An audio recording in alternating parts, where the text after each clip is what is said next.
오늘 요한일서 4장 말씀을 가지고 사랑, 사랑, 사랑이라는 제목으로 하나님의 말씀을 증거하고자 합니다.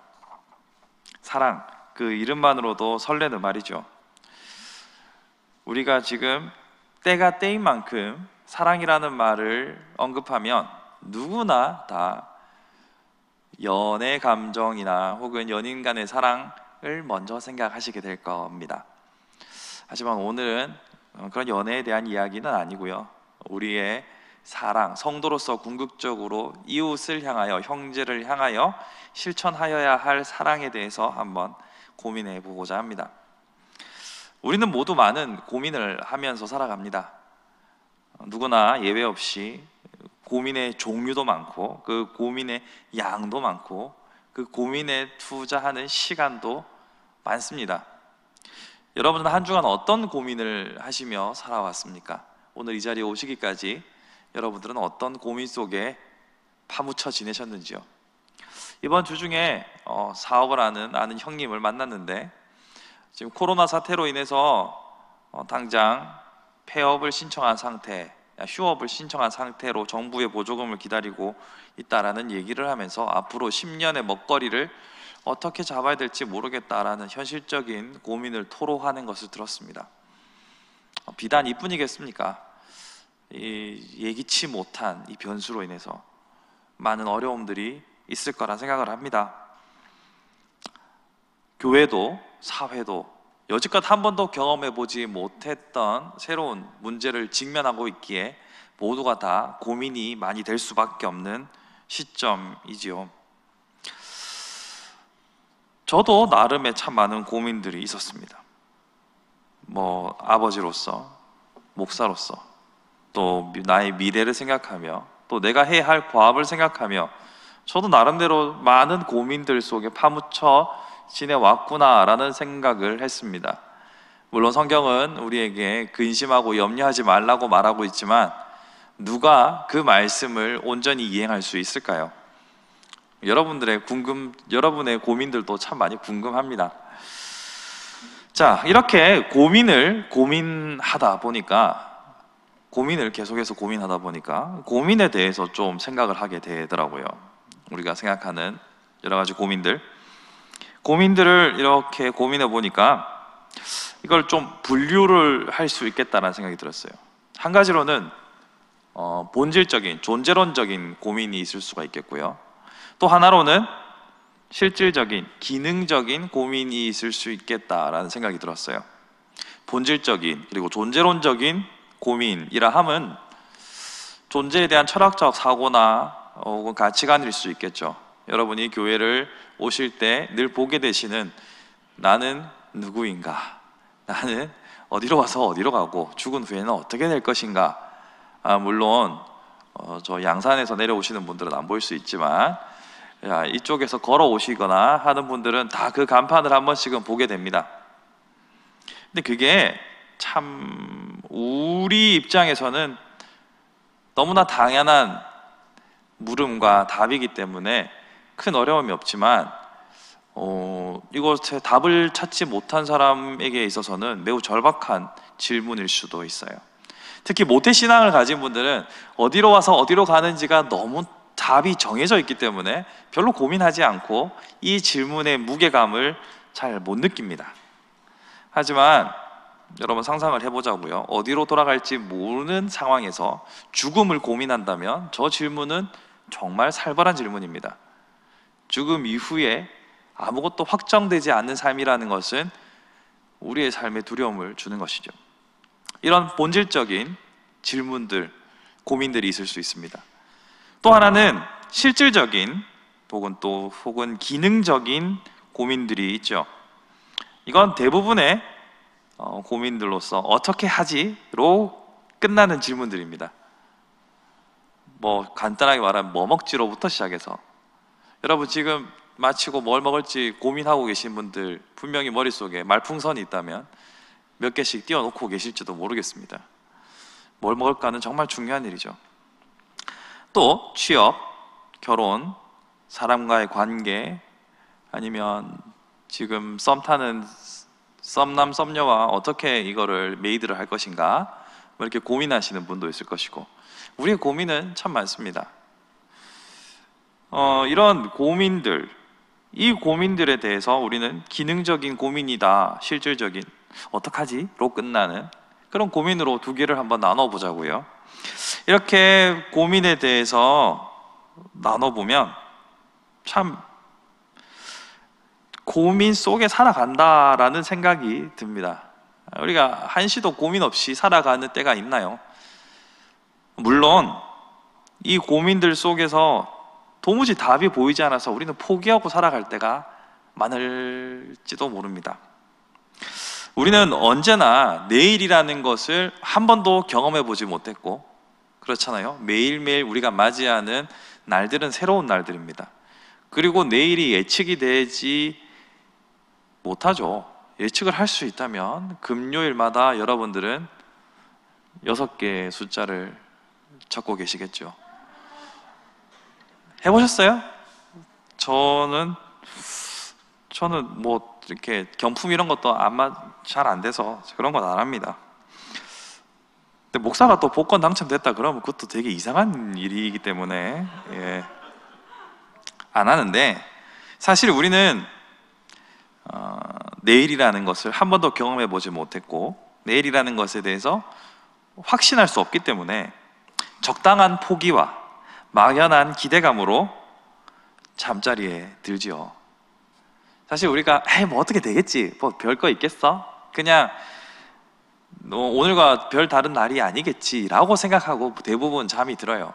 그렇게 생각하고 그렇게 포기하지 않으면 우리 잠 못 잡니다. 근심과 걱정이 되어서. 뭐 그렇게 걱정한다고 달라질 것도 없겠지만요. 그래서 우리는 늘 고민 속에 살아가는데, 이 고민이라는 것을 또 한 번 더 고민해 보면 사실 이 본질적인 고민과 실질적인 고민은 어떻게 보면 그렇게 동떨어진 것은 아니다라는 생각이 듭니다. 왜냐하면 내가 어떤 존재인가를 알고 나면, 깨닫게 되면 그 존재답게 살아가려고 어떡하지를 고민하기 때문에 결국은 그 둘의 고민은 하나로 귀결되는 거예요. 근데 제가 왜 이 둘이 하나로 귀결된다라는 것을 말씀드리냐면, 여러분들은 어디서 와서 어디로 가는가라는 본질적인 고민이 해결되었다라는 전제로 말씀을 드리는 거예요. 그러니까 여러분들이 하나님의 백성이 되었고 여러분들은 하나님의 자녀로 본질적인 고민은 이제 끝이 났고, 나의 존재가 하나님의 백성으로 확정되었기 때문에 이제 어떻게 살 것인가를 고민해야 된다는 차원에서 이 둘을 묶은 거예요. 아직 여기서 예수 그리스도를 나의 구주로 영접하지 않고 본질적인 존재론적인 고민이 끝나지 않은 분들이라면 그 부분도 같이 다시 다루어야 합니다. 하지만 여러분들이 이미 하나님의 자녀가 되었다면 이제는 어떻게라는 본질적인 질문과 붙어있는 기능적인 질문을 던져야 한다는 거죠. 모름지기 성도라면 이렇게 나의 본질적인 질문에 맞는 어떻게 살 것인가를 고민하게 돼 있어요. 이걸 좀 더 우리가 일상적인 용어로 생각하면 하나님의 뜻이 뭐지? 라는 질문으로 치환해서 설명할 수 있어요. 여러분들, 하나님의 뜻은 어디 있을까 늘 고민하며 살아가죠. 그 고민 안 하면 여러분은 성도가 아닙니다. 하나님의 뜻이 무엇이지? 라고 우리는 언제나 하나님의 뜻과 여러분의 삶을 연결해서 고민합니다. 그렇다면 여러분의 삶의 방향은 이미 옳은 방향으로 제대로 가고 있다는 것을 말씀을 드릴게요. 잘하고 계십니다. 자, 그러면 기본적으로 우리의 삶의 고민은 하나님의 뜻이 이루어지는 삶을 위해서 살아가야 한다는 것을 먼저 첫 번째 단락으로 끝냈어요. 그러면 두 번째로 생각해 봅시다. 우리가 고민이 일단은 되게 다양한 고민들이 있다라고 말씀을 드렸어요. 그런 고민들을 제가 여러 사람들과 대화하면서 듣다 보면 저도 저의 고민을 얘기할 때도 있고 들을 때도 있겠죠. 나이가 들수록 이 개개인이 가진 고민들에 대해서 명쾌한 답을 줄 수 없다라는 생각들을 많이 하게 됩니다. 저도 여러분보다 전공자니까 말씀을 더 많이 안다고 생각하고 또 여러 가지 경험들을 통해서, 책들을 통하여서, 직간접적인 경험을 통해서 나이가 들수록 답이 더 많아질 수 있을 거라 생각했지만 아니에요. 점점 더 답을 못 하겠어요. 야, 이거다라고 말할 수 있는 것이 없어지더라고요. 그러면서 고민하게 되는 것은, 지금 저 사람이 하는 질문에 대한 답을 내가 줄 수는 없지만, 답을 못 주죠. 답을 못 주지만 내가 저 사람에게 해줄 수 있는 것은, 지금 당신이 고민하고 있는 중심이 하나님을 중심으로 해서 고민하는 건지 아니면 당신 자신을 중심에 놓고 고민하는지는 알 것 같다라는 정도는 할 수 있을 것 같아요. 그러니까 지금 당신이 고민하는 것은 하나님 때문에 고민하는 게 아니라 당신 때문에 고민하는 거 아닌가요? 정도까지는 할 수 있지 않을까라는 생각을 합니다. 답을 제가 어떻게 주겠어요? 제가 뭐 척척 박사도 아니고, 제가 뭐 백과사전도 아니고, 제가 뭐 네이버나 구글처럼 서비스를 제공할 수 있는 것도 아니잖아요. 그런 서비스는 어차피 여러분 핸드폰으로 할 수 있는 것이고, 과연 여러분의 마음은 여러분을 중심에 두고서 계산을 하고 고민을 하고 있는지, 아니면 하나님의 영광이라는 이름을 위해서 고민하고 있는지를 구분할 수 있도록 돕는 것이 저의 역할이라는 생각을 하게 되었습니다. 즉, 우리는 언제나 하나님을 중심으로 살아간다고 말하지만 그렇게 사는 것이 쉽지가 않다는 말입니다. 우리의 고민이 언제나 하나님의 나라와 당신의 목적과 당신의 영광을 위하여서 살아가길 원합니다 라고 말할 수는 있지만, 우리의 삶이 실제로 그렇게 살아가는 것 쉽지 않습니다. 나 자신의 유익이나 명예는 다 내팽겨치고 오직 하나님의 영광만을 위하여서 살아가고 있다 라고 자신 있게 말하는 것은 쉬운 일이 아닙니다. 물론 하나님께서는 사람의 마음에 소원을 두고 일하시기 때문에 내 마음의 소원은 하나님이 주신 거야 라고 말하면 제가 할 말은 없겠습니다만, 하나님의 마음 100%로 살아가는 사람은, 그리고 하나님이 오케이 하는 정도의 상태로 살아가는 사람은 많지 않습니다. 부끄럽지만 목사인 저도 하는 말이나 행동, 모든 것의 끝에는 사람들이 어떻게 반응할 것인가라는 질문 앞에 서게 되는 것을 봅니다. 그러니까 하나님께서 영광 받으실 것인가, 하나님께서 기뻐하실 것인가로 끝나는 것이 아니라, 이걸로 인해서 나에게 어떤 반응이 올 것인가, 그냥 반응을 단순히 살피는 것이 아니라, 여기서 반응을 살핀다는 건 그 사람이 상처받진 않을까, 힘들진 않을까, 이 차원이 아니죠. 누가 얼마나 좋아요를 눌러줄까, 이런 고민이라는 거겠죠. 그런 고민들을 하게 되는 것을 보게 됩니다. 여기 뭐 크리에이터 분들이 계신지는 잘 모르겠습니다만, 그런 사람들의 반응, 피드백, 그리고 그 피드백을 통하여 얻는 나의 명예나 혹은 명성, 부, 이런 것들이 언제나 우리는 붙어서 우리의 고민 속에 담겨 있어요. 그래서 100% 하나님의 뜻대로 살아간다라고는 아무도 말 못합니다. 다만 하나님께서 우리를 널리 어여삐 보시어서 그래도 하나님을 고민하는 그 마음을 이쁘게 보실 뿐이에요. 오늘도 목사님 요나서를 말씀하셨는데, 여러분 요나 생각해보면 그런 생각이 들지 않습니까? 만약 요나가 여러분의 입장에서, 하나님의 입장에서 요나를 보면, 하나님이 니느웨로 가라고 했을 때 가만히 있기만 해도 열받는데 반대로 튀었단 말이에요. 그러면 이걸 어떻게 죽이지? 이렇게 고민하지 않겠어요? 이거를 그냥 확 눌러 죽일까, 막 어떻게 죽일까, 찢어 죽일까, 막 고민하지 않겠어요? 가만히 있어도 열받는데 반대로 갔단 말이에요. 여러분 군생활 떠올려 보시면, 갓 들어온 이등병이 하라는 것을 어리버리해도 열받는데 하라니까 도망갔어요. 어떻게 하시겠습니까? 그런 의미에서 하나님께서 여러분을 넉넉히 너그럽게 봐주시기 때문에, 여러분의 마음속에 이기적인 자기중심적인 마음이 조금씩 포함되어 있어도 하나님을 사랑하는 마음이 있다면, 하나님을 향한 마음이 있다면 그것을 이쁘게 봐주실 뿐이에요.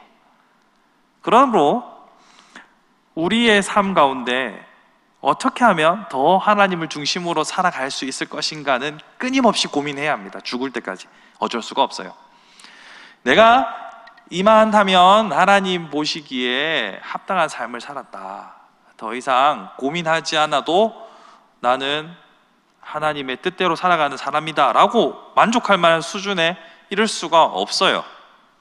나이가 들어도 우리는 여전히 이기적인 존재고 좀 더 이타적으로 살려고 노력하고 그렇게 보이려고 애쓰는 존재일 뿐이지, 우리는 언제나 자기중심적이기 때문에 100% 하나님 뜻 이루며 살아간다는 것은 어렵습니다. 그렇다면 결국 어떻게 해야 내가 주인공이 아니고 하나님이 주인공인 삶을 살 수 있을 것인가, 이거에 대한 답을 찾아야 돼요. 서론이 너무 길었다, 그죠? 제가 새벽에 말씀들을 계속 준비해서 그래요. 사변이 많은 시간에, 생각이 많은 시간에 설교문을 쓰다 보니까 좀 장황하게 됐어요. 어쨌거나 다시 정신 차리고 어떻게 하면 하나님을 중심으로, 내가 주인공이 아니라 하나님을 중심으로 살 수 있을 것인가에 대해서 한번 고민해 보자고요. 오늘 본문은 이렇게 나를 중심으로가 아니라 하나님을 중심으로 살아가는 가장 중요한 원리에 대해서 가르쳐 주고 있습니다.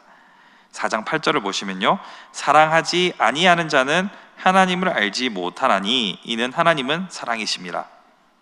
자, 하나님을 중심으로 살아가는 삶, 다른 말로 하나님을 주인공으로 모시는 삶, 하나님의 뜻을 이루는 삶을 살아가기 위해서는 우선은 하나님을 알아야 합니다. 알아야 하겠죠. 이거는 원어의 의미나 문화적 의미나 고고학적 의미나 해석학적 의미, 이거 다 제껴놓고요, 아주 기본적인 거예요. 여러분이 알지 못하는 존재를 사랑할 수는 없습니다. 알지 못하는 존재를 위해서 살아갈 수는 없습니다. 여러분이 네덜란드에 있는 발베르데를 위해서 살아간다거나 혹은 브라질에 있는 카를로스를 위해 살지 않지 않습니까? 누군지 아세요? 저 그냥 자전거 선수예요. 사이클 선수입니다. 모르잖아요. 그러니까 그 사람 위해 살지 않잖아요. 여러분이 전혀 일면식도 모르는 사람을 위해서 살지는 않습니다. 더 나아가서 조금 안다고 해서 그 사람을 위해 살지 않습니다. 우리는 학창시절을 생각해보면 그냥 한 반에 있으면 친구예요. 근데 프렌드와 클래스메이트는 엄연히 좀 느낌이 다르지 않습니까? 그러니까 어릴 때 길 가다가 친구 안녕 인사하면 엄마가 누구야 물어보면 그냥 친구 이렇게 하면 진짜 나랑 친한 친구들한테 살짝 미안한 마음이 들곤 했어요. 그래서 그냥 반친구, 그부 이렇게 말하고, 진짜 친한 애는 친구. 왜 그렇게 반응하세요? 아니, 맞잖아요. 그게 초등학생 치고 너무 냉정한가요? 어쨌거나 저는 그랬어요. 그것처럼 우리가 희생을 하는 대상은 알고 있는 사람입니다. 예외적인 경우도 있습니다. 그러니까 생명이 총극을 다투는, 지하철에 뛰어내려가지고 건져주고 죽은 사람이나 누군가를 위해서 의인처럼 살아갔던, 불난 원룸에 들어가서 사람들을 끄집어내고 희생했던 사람들이나, 이런 총각을 다투는 생명 자체를 다루는 일 말고요, 우리가 일생을 거쳐서 누군가를 위해서 헌신하며 살아갈 때는 그 대상을 아는 것이 중요합니다. 그러니 알아야 합니다. 누구를요? 하나님을요. 하나님을 알려면 그러면 어떻게 해야 되느냐?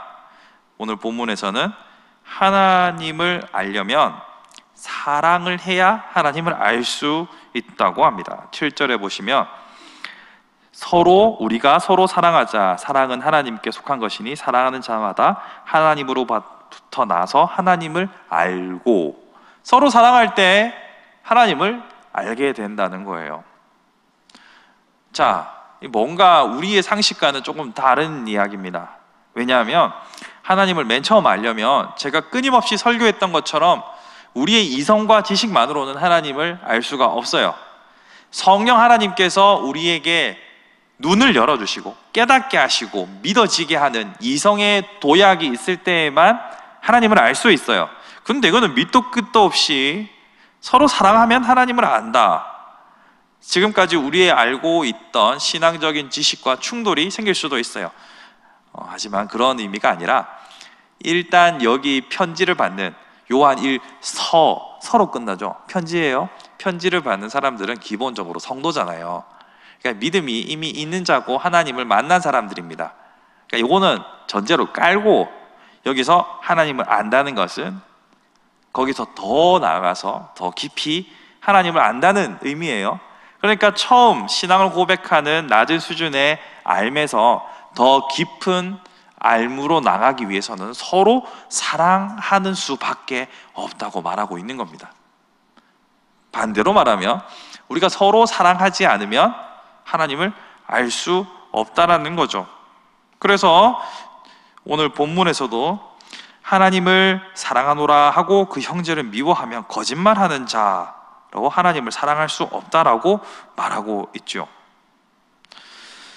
이처럼 우리는 너무나 우리의 삶 가운데서 사랑하고 있는지 고민해야 하는데 이 고민을 하고 있지 않다는 사실을 발견하게 됩니다. 제가 처음 고민에 대해서 얘기했잖아요. 기능적이든 본질적이든. 그러면 여러분의 고민들 속에 나는 지금 얼마나 나의 형제를, 나의 이웃을 사랑하고 있는지라는 고민을 하고 있는지 고민해 봐야 되는 겁니다. 참 목사님 말을 왜 그렇게 어렵게 하세요? 이렇게 생각하실 수 있는데, 쉽게 말하면 여러분 정말 사랑하고 있는지 자신을 살피면서 살고 있습니까?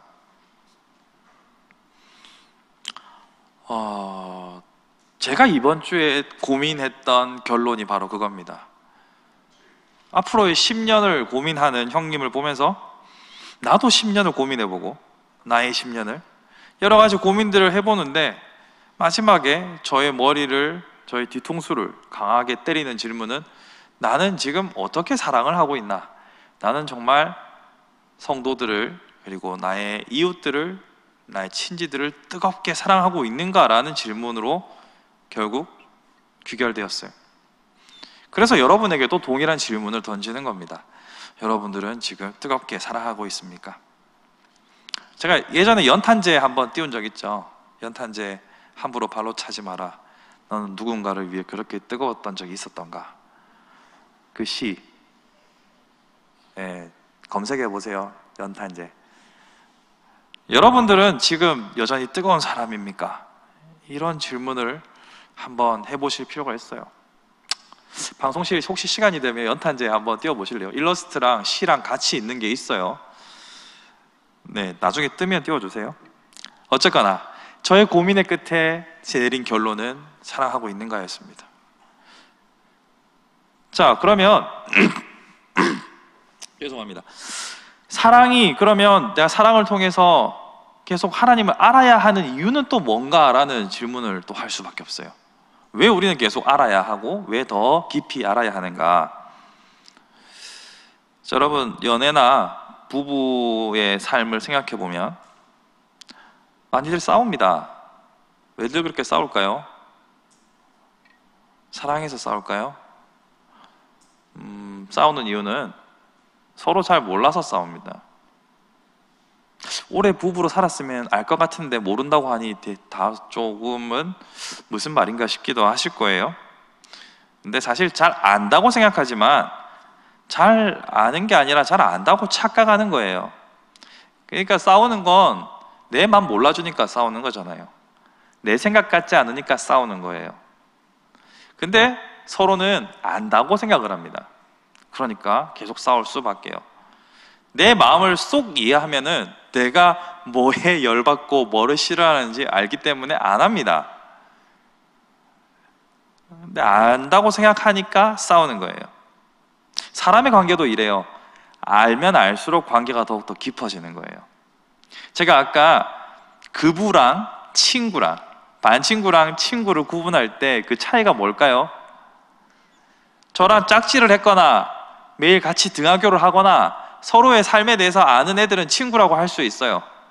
근데 여러분 보시는 것처럼 아시겠지만 저는 항상 교탁 근처에 앉아 있었거든요.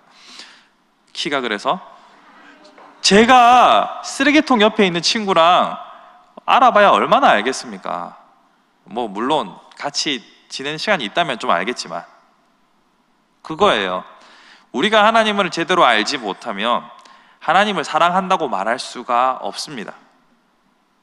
거기다가 더 중요한 사실은 하나님이 곧 사랑이라고 말씀하셨잖아요. 그러니까 하나님을 알면 알수록 우리는 사랑이 뭔지를 아는 거예요. 하나님을 알아야 사랑을 비로소 알 수 있습니다. 우리는 아담의 범죄 이후로 타락했기 때문에 온전한 사랑이라는 것이 우리 안에서 나타날 수 없습니다. 정말 누군가를 뜨겁게 사랑해서 연애를 했다 칩시다. 그렇게 연애를 시작하고 1년이 지나면 그때부터는 여러분들은 여러분의 삶을 챙기기 시작합니다. 그렇잖아요, 사실. 목사님이 맨날 말하는 새벽 몇 시, 새벽 늦게까지 서로 걸어가면서 이야기하고, 연애 4년 차 때도 그렇게 하십니까? 그럴 수 있어요. 그럴 수도 있는데, 우리가 그 연애 호르몬이 뚝 떨어지기 시작하면 사실 그때부터는 나의 피로감도 느껴지기 시작하고 계산이 서기 시작합니다. 이게 사람의 한계입니다. 그리고 우리가 누군가를, 연애뿐만 아니라 누군가를 도와주는 일도 인간적인 마음들이 개입되어서 섭섭함을 느낄 때도 종종 나타나요. 그렇기 때문에 우리는 하나님을 힘써 알지 못하면 제대로 된 사랑도 알 수가 없고 사랑을 실천할 수도 없고 하나님을 더욱더 알아갈 수도 없습니다. 다른 말로 하면 실행을 하지 않으면, 그러니까 내가 사랑을 실천하고 고민하지 않으면 우리는 완전한 하나님을 알아갈 수가 없는 거예요. 좀 복잡한데 다시 정리할게요. 하나님이 곧 사랑이라고 했죠. 그리고 하나님이 곧 사랑이기 때문에 사랑을 알아야 하나님을 아는 거예요. 하나님을 알아야 사랑을 알고 사랑을 알아야 하나님을 아는 거예요. 근데 사랑은 말로만 되는 게 아니라, 사랑은 개념적인 게 아니라 사랑은 행동이 같이 포함되는 거잖아요.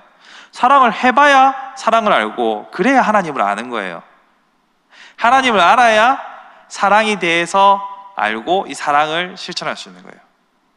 여기까지 따라오셨죠? 그러면 여기서 이제 가장 중요한 게 남습니다. 무엇이냐면, 사실 제가 여러분 그러니까 더욱더 뜨겁게 사랑하셔야 됩니다 라고 말하면 설교가 끝날 수도 있지만 사실 그거 좀 막연해요.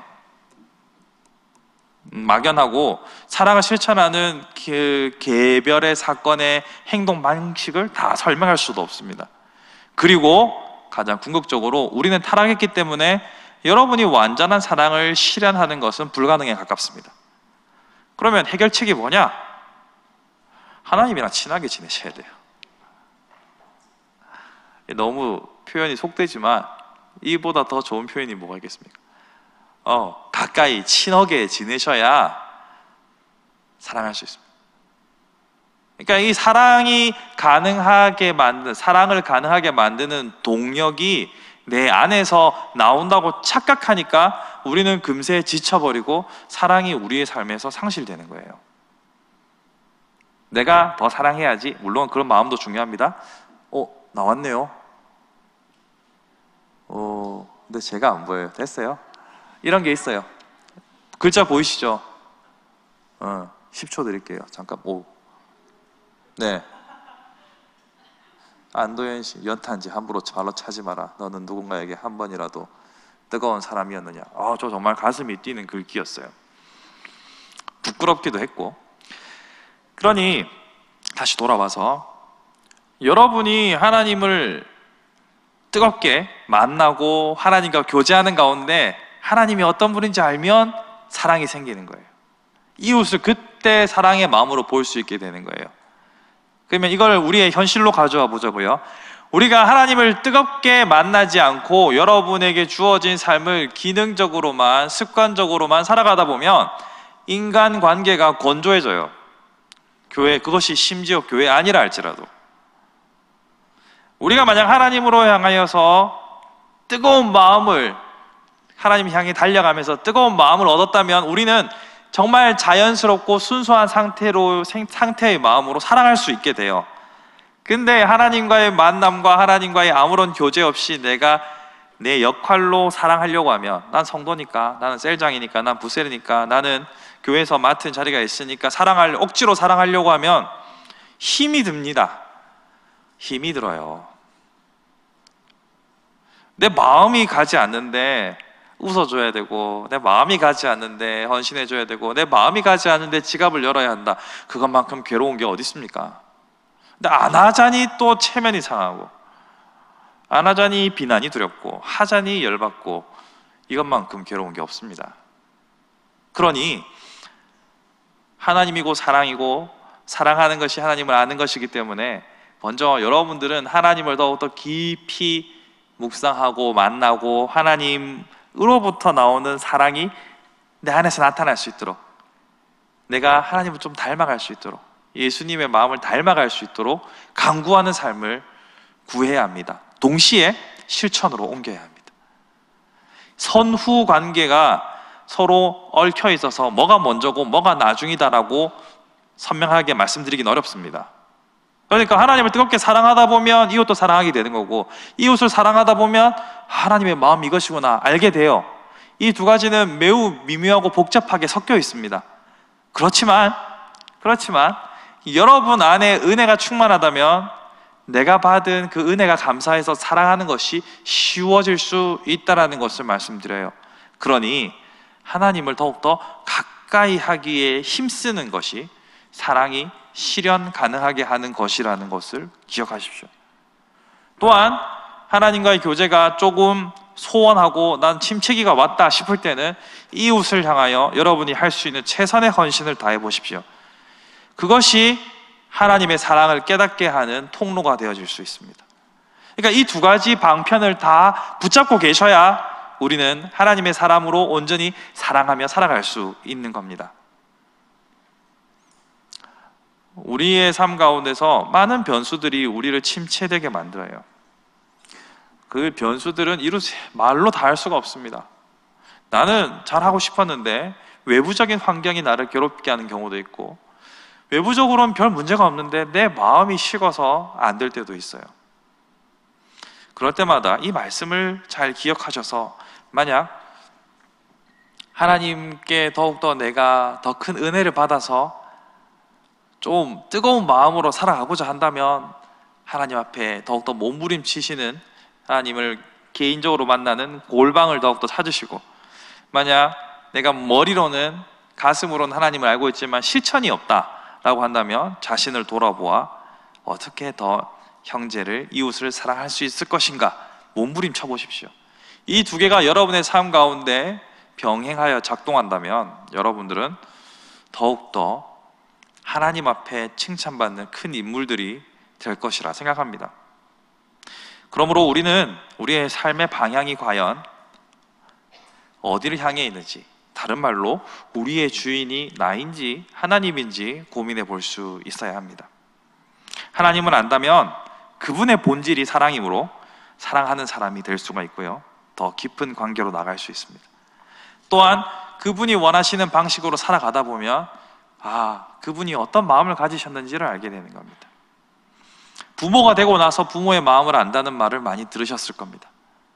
정말로 그런 것 같습니다. 사람은 우리의 직접적인 경험이 아니라 추론과 상상력과 혹은 그를 통하여서 어느 정도 알 수 있다고는 하지만 실제로 경험하는 것과 간접적인 경험은 천지 차이가 있을 수 있습니다. 그러므로 여러분의 삶 가운데 이 두 가지 방법을 굳게 잡으셔서 의무로서의 사랑이 아니라 자연스럽게 터져나오는 사랑으로 충만한 사람이 되기를 갈망해 보았으면 좋겠습니다. 장기려 박사의 이야기로 설교를 마무리하려고 합니다. 여러분, 장기려 박사에 대해서는 한 번쯤은 다 들어보셨을 거예요. 고신대학교 병원에서 일평생 의료인으로서 봉사하는 삶을 살았던, 많은 돈 없는 환자들에게 뒷문을 열어서 보내고 자신의 주머니를 털어서 의술로 선행을 베풀었던 한국의 슈바이처라 불리는 장기려 박사님. 그분은 이북에서 내려오시면서 다른 가족들과 다 헤어지고 아들 하나만 데리고 왔었습니다. 나머지 4명의 형제는 내버려두고, 아내와 4명의 형제는 북에 두고 남쪽에서 의료 봉사를 하며 일평생을 사셨습니다. 그분의 삶에서 나타난 업적들은 바로 여러분들이 지금 받고 있는 의료보험 혜택이겠죠. 청십자라는 것을 만들어서 오늘날 국민의료보험공단의 기초를 만드셨어요. 그래서 코로나 바이러스 검사비가 16만 원인데 다른 나라들은 훨씬 비싸요. 최소 10배, 외국에는. 이번 주에는 저희 셋째 아이가 조금 문제가 있는 것 같아서 병원에 가서 검사를 받았는데 병원비가 900원 나왔어요. 1년 미만의 아이들에 대해서는 의료비가 거의 들지 않아요. 이런 것이 가능하게 했던 시초 청십자를 만든 분이 바로 이 장기려 박사님입니다. 이분의 삶에 많은 기록과 또 그분의 업적들이 더욱더 후대에 많이 알려졌으면 하는 바람입니다. 이분의 글을 하나 읽어드리려고 해요. 화면 준비되어 있죠? 제가 읽겠습니다. 나의 세계는 내가 사랑하는 곳에 있다. 그것은 나의 영원한 왕국이다. 아무도 빼앗지 못한다. 인생의 승리는 사랑하는 자에게 있다. 사랑받지 못했다고 슬퍼하지 말라. 우리는 자신에서 사랑하자. 그러면 사랑받는 자보다 더 나은 환희로 충만하게 되리라. 장기려. 우리는 늘 더 사랑받고 싶어서 더 관심받고 싶고 돌봄을 받고 싶은 갈망 속에 살아갑니다. 그러나 장기려 박사는 사랑받는 자보다 자신에서 사랑하는 자가 더 큰 환희로 충만하게 될 것이라 말합니다. 사랑하는 친구 여러분, 여러분들이 사랑받지 못해서 섭섭한 마음이나 혹은 슬픈 마음을 가지고 계신 분들이 계신지요? 여러분이 자신에서 사랑함으로 더 큰 환희로 충만해질 수 있기를 바랍니다. 또한 이분이 나의 세계는 사랑하는 곳에 있다라고 말했는데 이분은 자신의 사랑을 의료에 도움이 필요한 사람들을 향하여서 베풀므로 자신의 세계를 만들어 갔습니다. 네, 아까도 제가 말씀드렸던 것처럼 북쪽에 남아있는 자신의 세계는 얼마나 아팠을까요? 평생 결혼하지 않으셨습니다. 이 이후로 그 북쪽에 있는 아내와 자녀들을 향한 그의 마음은 어땠을까요? 큰 아픔이 있고 슬픔이 있지만 거기에 매몰되지 않고 새로운 사랑의 세계를 개척하며 일평생을 살았습니다. 저는 천국에서 이분이 정말 얼마나 큰 하나님의 칭찬과 위로 가운데 있을지 모르겠습니다. 저는 과연 이분의 삶의 털끝만큼도 따라갈 수 있을까 생각해보면 부끄럽기 그지없습니다.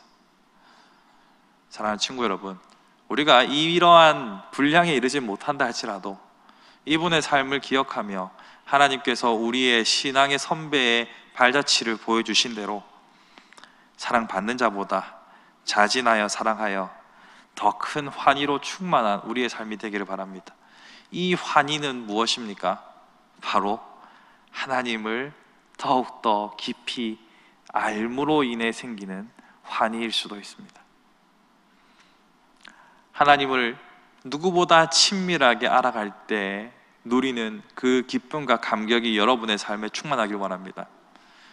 여러분의 삶 가운데 많은 고민들에 제가 답을 드릴 수는 없지만 만약 여러분에게 이러한 환희와 기쁨이 있다면 여러분들은 염려와 두려움으로 살아가는 것이 아니라 기쁨과 감사로 살아갈 수 있는 자가 될 수 있을 줄로 믿습니다. 또한 하나님께서 여러분을 그리 인도하시리라 믿어 의심치 않습니다. 그러므로 더욱더 힘써 사랑하고 자진하여 사랑하며 하나님을 알되 더욱 깊이 알아가는 저와 여러분들의 삶이 되기를 간절히 바라봅니다.